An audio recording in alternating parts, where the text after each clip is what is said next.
दोस्तों क्या हाल हैं, कैसे मिजाज हैं। उम्मीद है आप खैरियत से होंगे। आप सब दोस्तों को मसूद गोंदल और शाहरुख हसान गोंदल का सलाम पहुंचे। दोस्तों हमारी टोयोटा HJ61 खड़ी है और इसकी बैटरियां ख़त्म हो गई हैं कल से। तो परेशान तो 2-3 दिन से कर रही थी, लेकिन कल से इसने कहा कि मैंने स्टार्ट नहीं होना, क्योंकि ड्राई बैटरी हैं।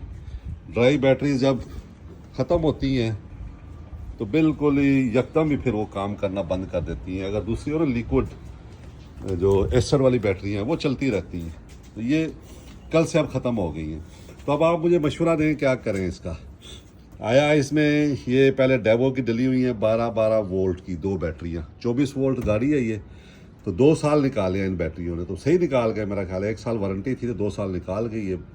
तो अब आप बताइए कि इसमें हम 12-12 वोल्ट की दो बैटरियां लगाएं 24 वोल्ट करने के लिए, या 24 वोल्ट की 2 बैटरियां लगाएं और लिथियम बैटरियां।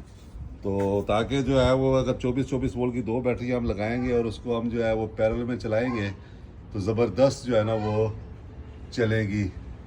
तो मशवरा दीजिए, बताइए कि बैटरी लगाएं तो 12 वोल्ट की लगाएं 2, या 24 वोल्ट की 2 लगा लें लिथियम, और अगर लगाएं तो कौन से मॉडल की लगाएं जनाब, कौन से मेक की लगाएं।